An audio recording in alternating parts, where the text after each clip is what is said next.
Welcome to the closing keynote session of Indian Media Literacy Summit. We have a very fascinating story to hear all the way from North America, from Toronto. In fact, a lot has been talked about digital transformation. And here you will find somebody who has done it and then or in the process of doing it successfully. And then there are a lot of similarities between what we'll hear now and what we face in India. A media company strongly print dominated for the last 165 years, more than 2.5 million readers every day. There is Global Mail from Toronto for you. And I'd like to welcome our speaker for the closing keynote session, Mr. Philip Crawley. He is the publisher and CEO of the Global Mail, Canada's national newspaper. He has worked in Europe, Asia, and New Zealand before he joined the Global Mail in October 1998 as president and COO. He has been appointed as publisher and CEO in June 1999.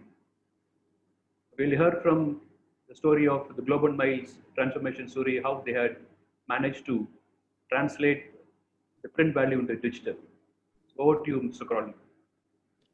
Thank you. Good morning from Toronto. It's 6:30 here. Good afternoon to you in India. It's the first day of fall here, and we've already had our first frost. When I've usually been asked before to speak in India, I've usually said no, because your business issues seemed so different to North America, especially your huge and growing print circulations. The last time I was in India was February 2017, when the Patrika Group generously hosted a visit by board members of the World Association of Newspapers in Jaipur. And at that time, the appetite for newspapers, for reading newspapers, seemed very strong.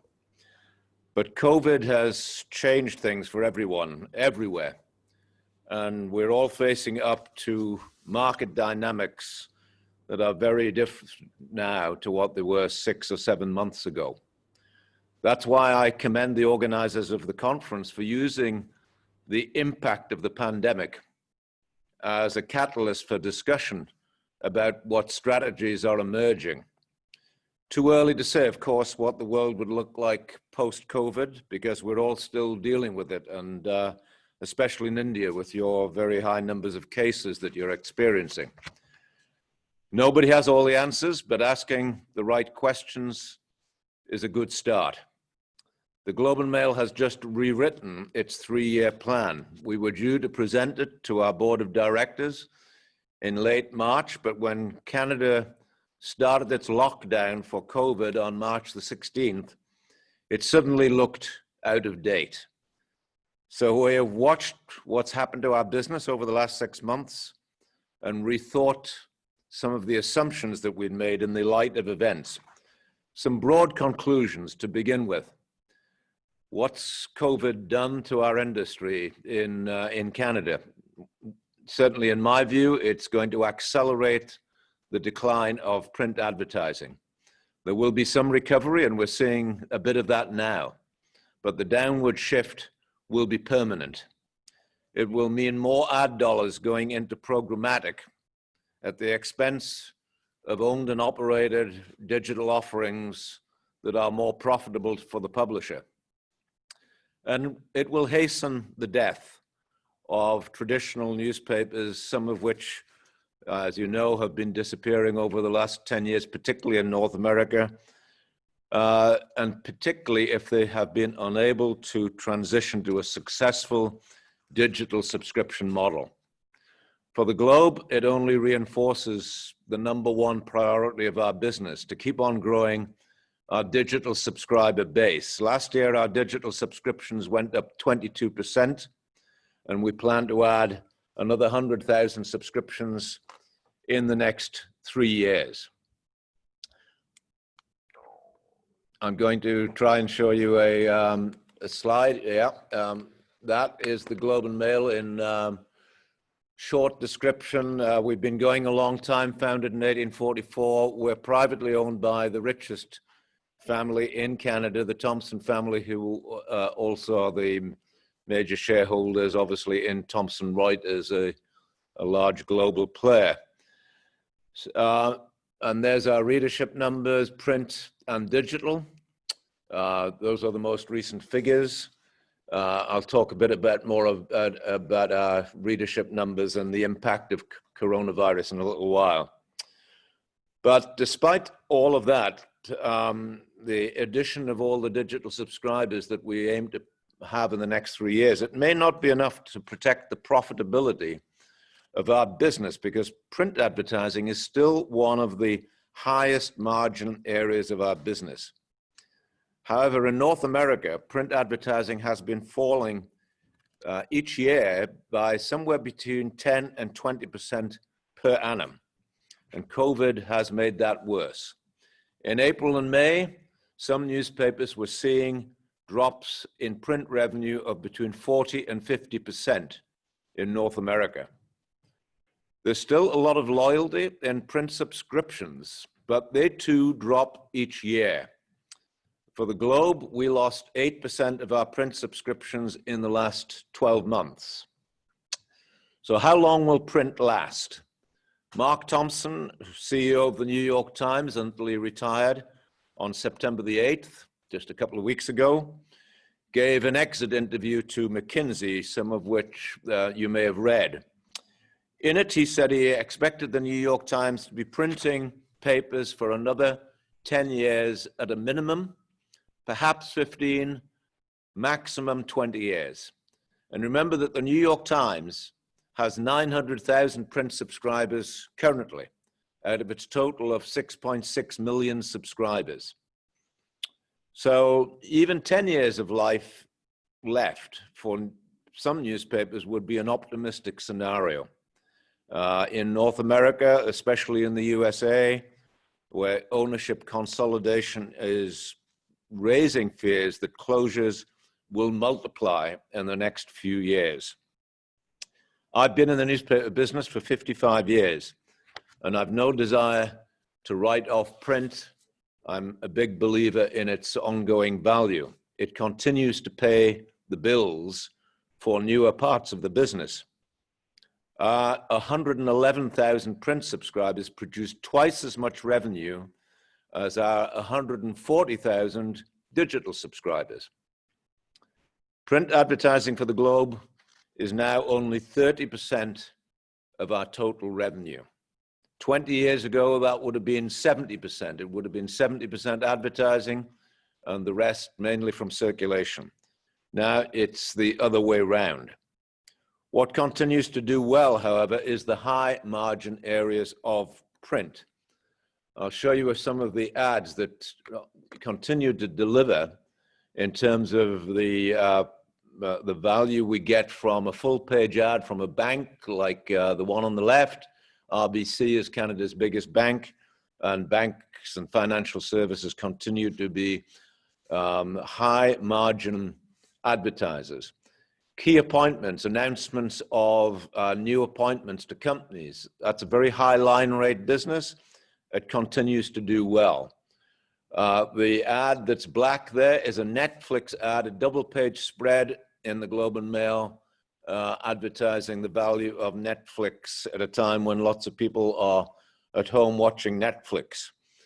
And finally, death notices, which have grown in number and size since the onset of COVID. So death notices are getting longer because people want to say things about their departed loved ones that they now can't say at funerals and memorial services because you're not allowed to have them. So that's been a growing area of business in the last few months. They're all high line rate parts of advertising, and they are part of what a national newspaper represents, a platform to make a statement to the whole country, whether it's to promote a product or to announce the death of an important Canadian. But the data tells the truth. The data is the guide to our business, and it shows the road ahead very clearly. Our customers are increasingly reading online, especially on their mobile phones. And the evidence of 8 years of operating a paywall at the Globe and Mail convinces us that they will pay for quality journalism if we present the content in an easily accessible format. Maintaining the investment in the newsroom is essential to keep that bargain. People stop paying if the content diminishes. For us, business news, investment advice, personal finance tips, they're the strongest reasons to sign up for a subscription because there's money involved. And following business and finance, it's opinion and politics. They're the things that people want to read and what they're prepared to pay for. When big things are happening in Canada, people look to the Globe to provide the best insight, the widest array of commentary and analysis, and the exclusive news breaks. So they buy on the basis of trust. Trust that we will keep on delivering content that's worth buying. When coronavirus struck Canada in March, we decided to drop the paywall around our coverage of the pandemic. We did that as a public service because we have the top health columnist in Canada. Everybody wanted to see what he was saying about what the government should do, what city authorities should do.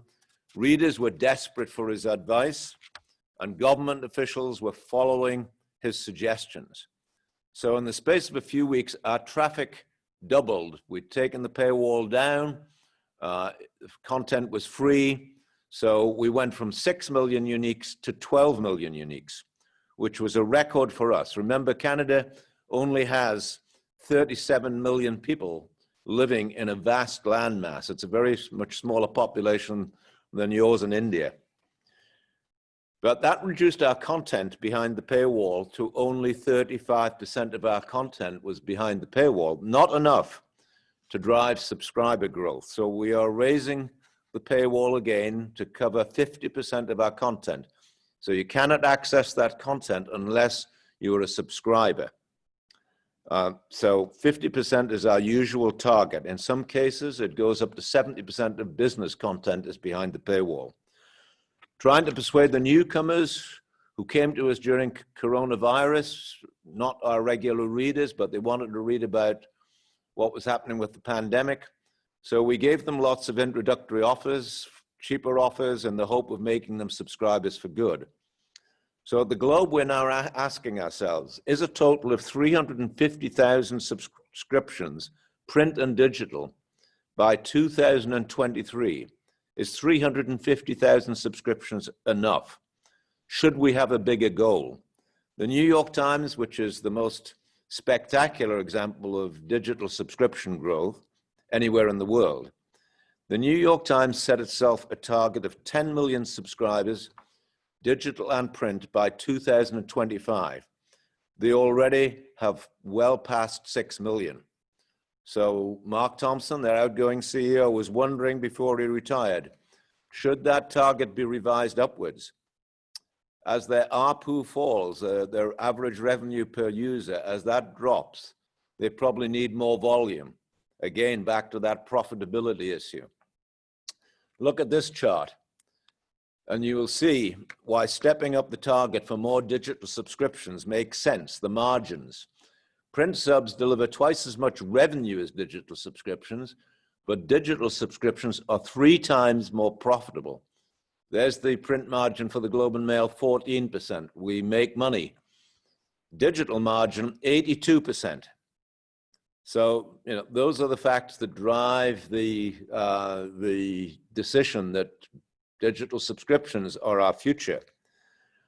And where do we get our confidence in that from? Our confidence comes from the data science capability that we've built at the Globe and Mail over the 5 years. And I think this is going to be the key message of what I'm saying. It's been the single most positive influence on the Globe's business in the last 5 years is the quality of the data input that we have. We've developed our own tool set of analytics. It's revolutionized the way we work, especially in the newsroom, which can, in many places, be a very tradition-minded place. But the magic that connects journalism, digital distribution, and subscription sales is a product that we've devised called Sophie. We've built it ourselves, and it's magical because even skeptical journalists believe in it. I used to be a journalist, and I know that journalists approach things with a skeptical mindset, as they should. In simple terms, Sophie gives every story we post on our own websites a score based on various performance metrics. You can see very quickly whether the story is getting attention, whether it's big on search or social, or whether it's selling subscriptions. So I'm going to show you a slide. This is Sophie now, and it's scoring the stories. You will see those numbers in the round circle, in the circles there, saying what's the best performing story, which ones are overperforming, those are the ones in the blue, which ones are underperforming, the ones in the red. So when you're picking your stories for your home page, this is giving you a very quick read as to what's working. So 2 big stories at the top, number 1 and number 3. One's a domestic political story. One's a mass killing in New Zealand, an awful atrocity. And we can see at the bottom a couple of stories that shouldn't be there. They are not deserving their place on the homepage. So it's an instant readout of the hits and misses for our editors and our traffic specialists as they look at that, and it gives them that in the space of about 10 minutes.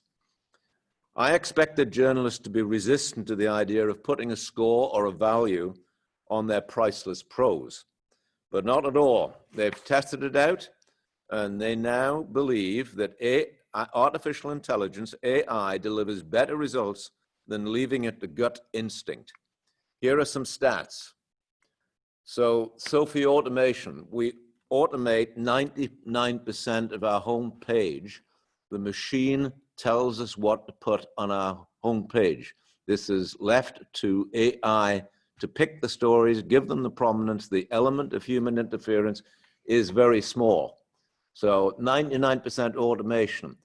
Increase in click-throughs from the homepage goes up 17%. The journalists know that that's the data which says, okay, we're going to sit back and watch this happen, and we will only interfere when we think there's a story that deserves prominence, that might not be a top seller, but it's an important story. And we get a 10% increase in subscriber acquisitions if we trust AI to do it for us. So human intervention and the choice, the placements of stories on the homepage is minimal. Staff who may have been spending their time wondering where to place content are now making sure we're reaching the right audiences on multiple platforms, including Apple Plus. Going on to the next slide. This one. Look at the right-hand side of the page, and you'll start to see some statistics which show you stats, which tell you very clearly what sort of data you're getting immediately from your machine, if you like. It's saying to you that, here's the number of people who are looking at it. Here's the number of subscriber visits. Here's the number of subscriptions you're getting. And that scoring system, you can see the charts, the graphs, that's all giving you instant readout. There again, this is one of the products that we've developed, Sophie Now. So there's the number of, the Sophie score, 3,446, number of visits, the number of subscriber visits, number of subscriptions, the recirculation of that content. So in other words, is it getting picked up by others? And the engagement time, 2 minutes, 40 seconds, which is a pretty good reading time in our terms.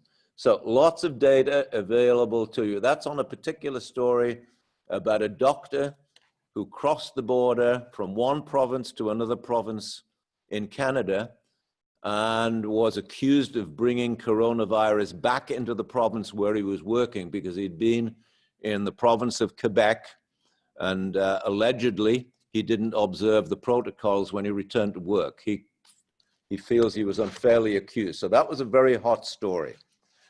So there we go. That's all of the kind of data that you're seeing. That stream of data, as I say, starts 10 minutes after a story is posted. And that's what creates confidence in the newsroom. They believe in the newsroom in facts and accuracy. Data analytics delivers on that, and moreover, they're keen to see how well their story is doing. Sophie has now moved on from being analytical to being predictive. We can forecast how well a story is likely to do based on past performance and previous patterns. So our partners at the Washington Post, whose ARC content management platform we have adopted, it's a much more fast and efficient system than what we had before. It's helping us to sell Sophie to its user base. They've got lots of customers for ARC around the world, and they're helping us to introduce Sophie to their customers. So we have customers now for Sophie in the USA, in Africa, and in Europe. And we've done deals with a large software service supplier in the media industry for a Sophie offshoot, which uses AI to lay out your newspaper's pages. The machine picks out the stories and picks which deserve the most prominence, lays them down on the page, builds around the ads, and edits them to length, all without very much human intervention. And it does it in real time so quickly, it's quite amazing. A whole section can be laid out in 2 minutes. Most of the pages are immediately camera ready to send to production. If you want to tweak a page or two to update something, that's easily done.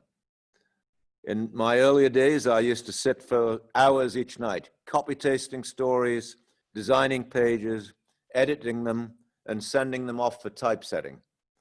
So to be able to do a section of a newspaper in 2 minutes, thanks to AI, to me, it's incredible.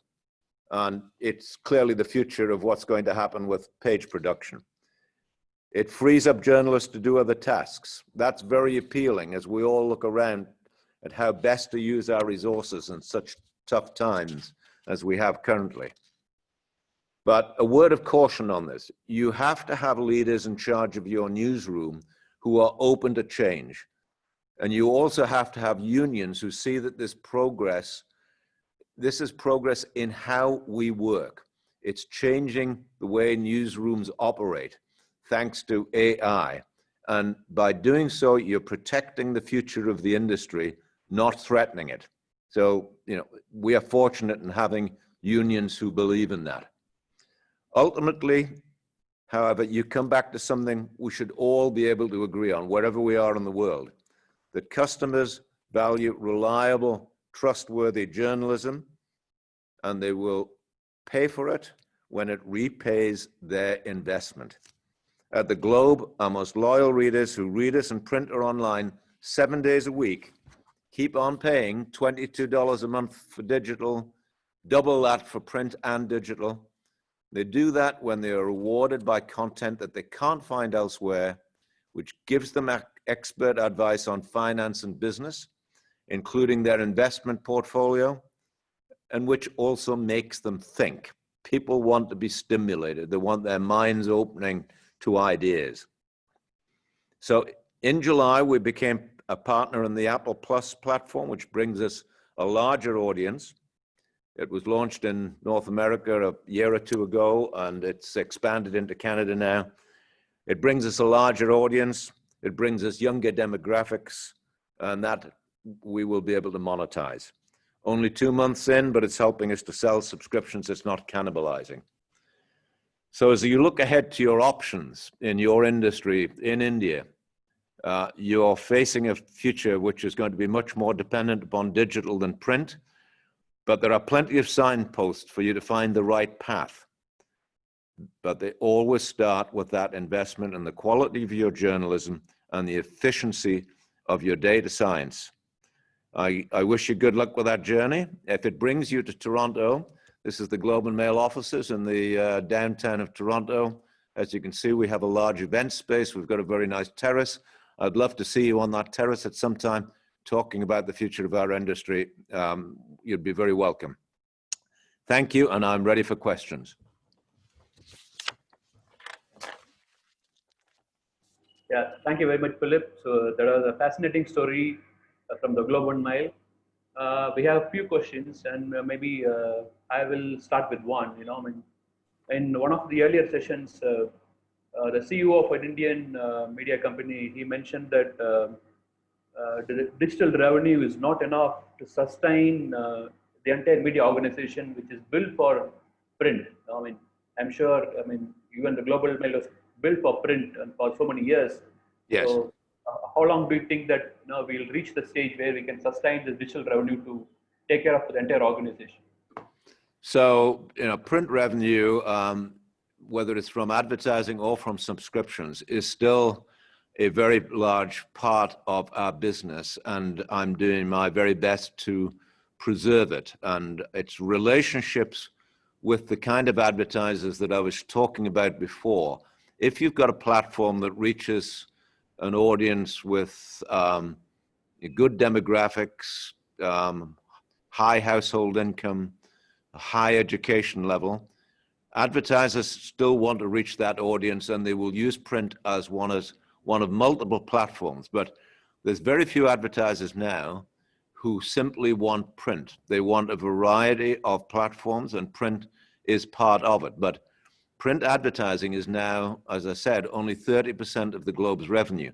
I'm going to work very hard to preserve that, because the impact of that advertising, particularly advocacy advertising, when you've got a point to make, there's no question a full page ad still has that huge power and impact that is very hard to replicate on another platform. So we are going to work with our print partners. We print with a company across Canada in 5 different print plants. Transcontinental is our print partner, and we both believe that there will be demand for, particularly the big Saturday paper is growing in readership. Okay. Related to that, you mentioned Mark Thompson, who said, in another 20 years for New York Times, in print. Do you think that this is a global indicator, or at least for North America? Well, the New York Times has been a very unusual case, because they got a big bump, if you remember, when Trump was elected, and effectively the New York Times became seen as the voice of the Democratic Party when the Democratic Party didn't do a great job in Washington or in Congress to represent its opinion. So the New York Times became the go-to place for anti-Trump opinion. And it's built on what was a big surge of interest. It also got a big surge of subscriptions this year during coronavirus, because obviously New York State and New York City in particularly was hugely impacted. And the New York Times again did very good journalism, and that was rewarded with another surge in its subscriptions. So it had huge increases year on year, something like a 30% bump in its subscription, because it took advantage of events. Can other people replicate it? Remember, America is 10 times the population of Canada. When you compare Canada and the USA, always remember it's 10 times larger, and the New York Times is the dominant player on the subscription scene. Okay. Sure. And there are questions from the audience. I think a lot of them coming about your AI and Sophie. And there's one question from Corinne Bodger. How did you bring unions on board with AI? New ideas? How do I bring an audience on with new ideas? No, unions. You mentioned about trade unions. Sorry. Yeah. I think because it's we've showed the newsroom how Sophie works. We've put it to the test where we've said, okay, you pick these stories, and we'll also do a test with AI, and we'll see what the results are. And you put them side by side, and the results prove very clearly that, generally speaking, AI wins. So trust AI based on patterns of behavior, based on what we know about our customers. And the more data we can collect, one of the important things if you're helping to which helps you to win subscriptions, is registration. Ask your readers, if they're casual users, you want some basic information about them. You want email addresses. You want some information which helps you to build a picture, a profile of the user. Once you get people registered, they're much more likely to become subscribers, much more likely. So the propensity for people to pay really increases once they register. And things like newsletters are very helpful in encouraging registration. If you send out a new newsletter, let's say it's on coronavirus, we do a very popular coronavirus newsletter at the end of each day. And that rapidly got a big following. And the price of getting that newsletter for free is registration. You sign on, you register, we start to gather information. We encourage you to test out other Globe things. Some of the, what you're seeing on the screen with the space there is, event space that we use for subscriber events. So building a relationship with your subscriber, once you've got that going, is a lot of what you do. We do cruises, we do holidays, we take subscribers on trips like that in normal times when it's possible to travel. But you've got to build up that relationship, but it starts with gathering the data.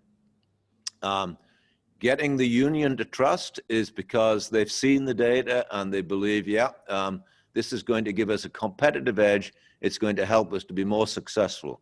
The Globe and Mail has twice as many subscriptions as the rest of Canadian newspapers put together. The rest of Canadian newspapers put together has half what the Globe and Mail has in subscriptions, and that's because we've had the benefit of this data science being applied to the business. Okay. And one, about on the SOPI, you said like the change management, then it requires good leaders. So did you anticipate when you introduced this term and that did you have champions who will drive the change, or how did you manage? Yes. We've got a group of people who have been newsroom, they've been journalists in the newsroom, and they're now working full time on going and talking to other newsrooms. And as you go around the world, you find very different cultures in different newsrooms. And you'll see cultures which are very resistant and don't want to change. And you will see cultures which are much more open to adopting new ways of doing things. And fortunately, we've been lucky here in having a newsroom that's been very willing to adopt that, and an editor-in-chief who's willing to do that. But it's clear that that doesn't always exist. And it's very much, I think, a decision of management to make as to what kind of culture you're breeding in your newsroom that's going to encourage new thinking. Because without new thinking, I don't think you're going anywhere. Okay, maybe the one last question. There was when you went, on the paywall, did you see a drop in when visitors to the website, or? After the initial surge of interest in coronavirus, we went back much to our normal levels of traffic. Apple is delivering more traffic as a result of getting on the Apple platform, but typically it's pretty steady, and we know that there's probably a lot of people coming and only reading one story, and it's encouraging those people to become more regular visitors. So how do you keep attracting them back, bringing them down the funnel from the big number at the top to that, in our case, probably 300 to 500,000 people who are reading on an occasional basis, and we need to make them subscribers, we need to make them regular. So first of all, get them to register, and then take them down to subscribers. So, getting down to the bottom of the funnel is the key to the business of winning that subscription, and then holding it, retaining it, and we're a premium price paper. We charge premium prices for our advertising, We charge premium price for our subscriptions, both print and digital. We're not giving subscriptions away. We're not giving newspapers away. And your closing words, very briefly for the attendees of this summit. I think the next 5 years are going to be critical for the newspaper industry right around the world. There's lots of challenges in terms of what constitutes reliable journalism. But my experience is that people will absolutely value and pay for journalism they can trust. You've got to build that trust. They will buy it if you do that. Thank you very much. And so thank you. With this, we come to the end of the closing keynote session. And I'd like to thank Philip again and all the speakers who had come on time and then share their insights and experience with us. And a few, I'd like to few announcements that before we formally close the session. I request all the participants to please give your feedback. Already in the live Q&A panel, you'll find a link to the Q&A. Please fill in the Q&As. I'd like to thank all my colleagues who are from all over the world who supported this program. Charmaine, Justin, and another colleague from Frankfurt office, Wilson Leong from Singapore, my colleagues in India, Vijay, Suresh, Prabhu, Jay Ganesh, and all of them. It's a global operation. We put this 2 days together, and I'm sure all the participants had something back to take back to the organization. And we'll be happy to learn from you and then how we have implemented some of the lessons we heard from our speakers yesterday and today. With this, we come to the end of the session.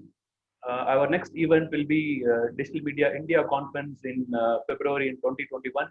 We hope by the time we'll be free of this COVID pandemic and we will be able to meet you in person soon. And signing off, the Makhdoom Muhammad from WAN-IFRA office in Chennai, India. Thank you. Bye-bye all. Bye.